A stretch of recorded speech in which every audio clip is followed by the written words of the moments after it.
Coming up on FYI, can street art still be street art if it's in a fancy gallery?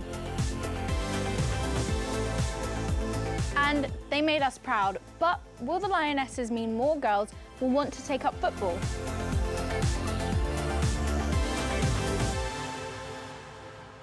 Hello, this is FYI, the weekly news show where we bring you all the latest info on all the top stories. And as we all know, it was heartbreak for the nation when England's Lionesses were beat by Spain in the Women's World Cup final, and it was so close.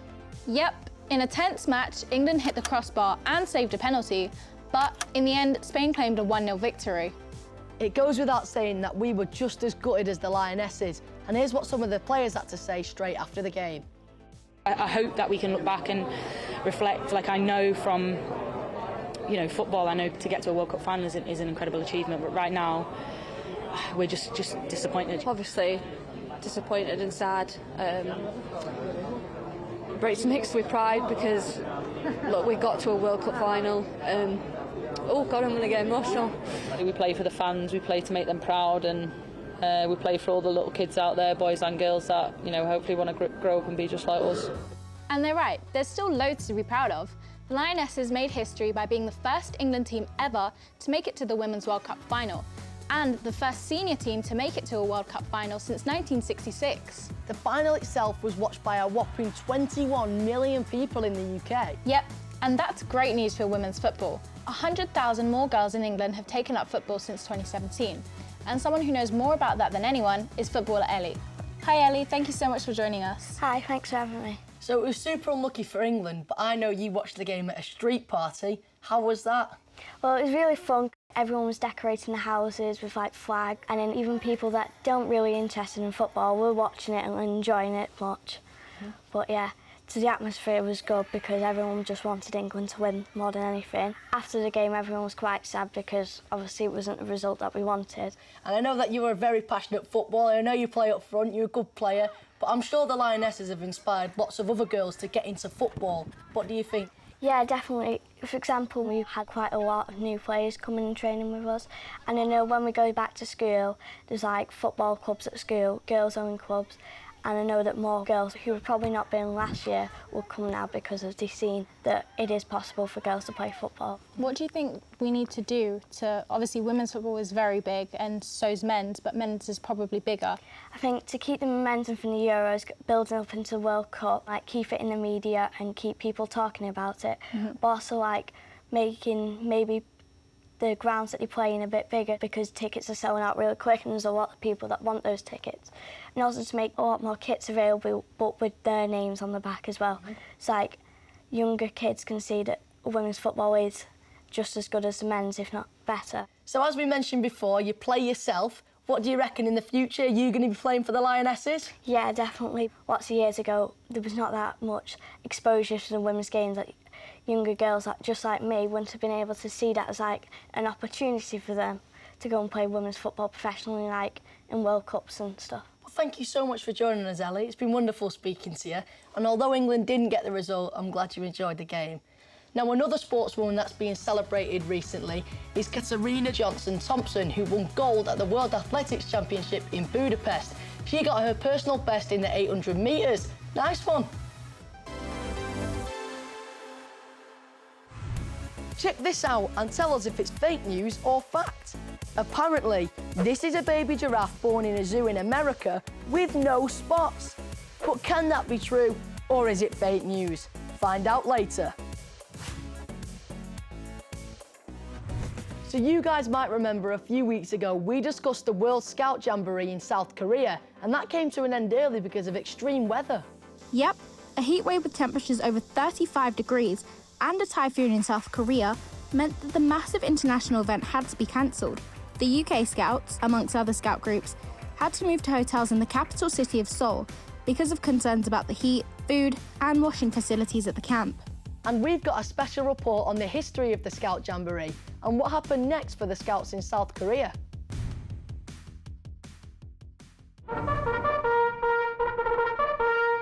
Founded in 1907, the Scouts began as a group for boys where they could go camping to learn new skills, have amazing adventures and make new friends.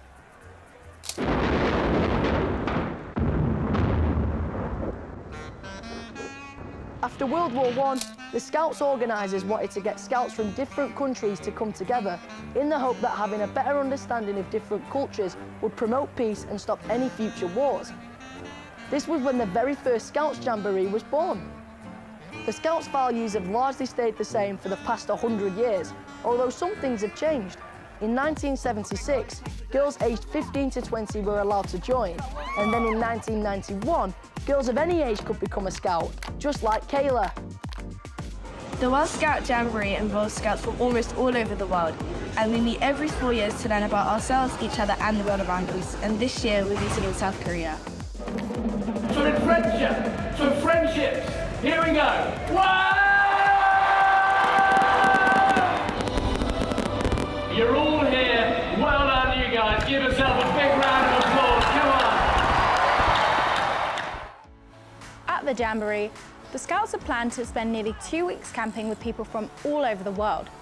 But unfortunately, because of the crazy weather conditions, they had to leave the campsite and go to Seoul, where the mayor helped organise cultural events for Scouts from other countries, trips to palaces, temples, tourist sites and sports events in Seoul. So even though it wasn't what they were expecting, they kept our Scouts' honour and made the best of it. We've been talking a lot about extreme weather recently, and in another case, Tropical Storm Hilary has hit California, causing severe floods. Both California and Nevada declared a state of emergency as the intense system of weather brought record amounts of rain, more than a year's worth in some areas.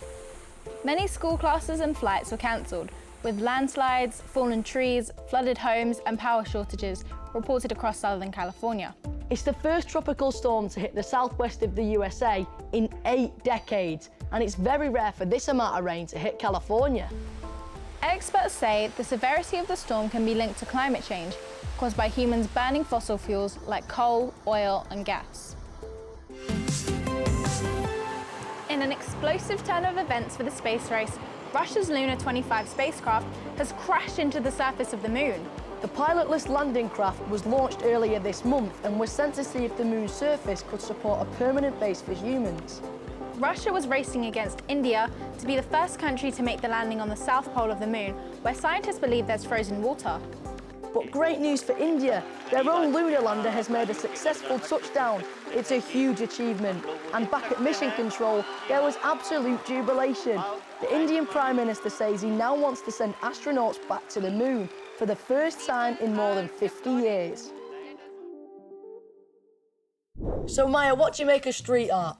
I really like it. As long as you get permission before you do it, I think it's cool. Now, we wanted to find out more about this, so we sent FYI News Club member Chloe to go and check out some street art in a rather unusual place.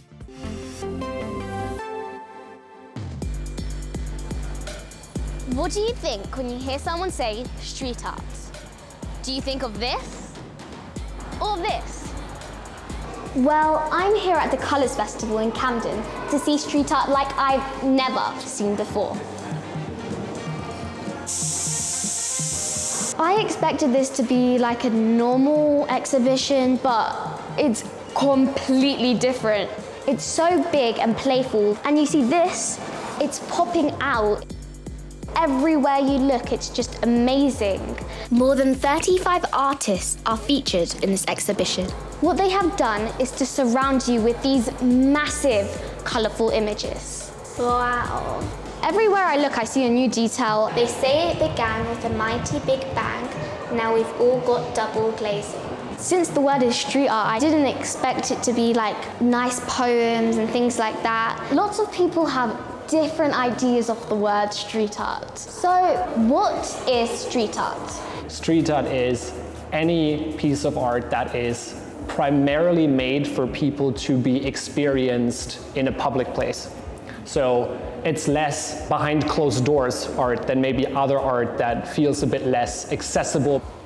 So is it still street art if it's not on the streets, but in a fancy gallery in Camden? I figured you would ask this question. I think it's a really good one, actually, because it's almost ironic that you say, hey, this is a street art gallery, because it doesn't sound like they go together. I think, for me, it is still street art because taking that style of art and bringing it inside into a kind of gallery it speaks a little bit to giving it the same value as all other art. When you go to a museum, this type of art and this style doesn't tend to be very represented. And I think the people who make it deserve to be in the same setting as other people who make more traditional art. I think the exhibition was amazing. I loved it. I've seen pictures of this place, but being here in real life is way different, and it just felt like I was in another world. It would be amazing to see this out on the streets. If you have a story or want to report for FYI, get in touch via our webpage. Or even better, get your teacher to set up an FYI News Club at your school. Members get a chance to report for us, and we'll even help you film your story. You can watch and discuss all the latest episodes and get on the programme with your views and reports. To find out more, head to first.news/FYI. Check this out. A cargo ship fitted with giant, rigid sails made from the same material as wind turbines has set out on its maiden voyage. Made by a British company, the sails are designed to cut fuel consumption by 30% and lower the ship's carbon footprint. It's hoped the technology will help the industry move towards a greener future. Isn't that cool?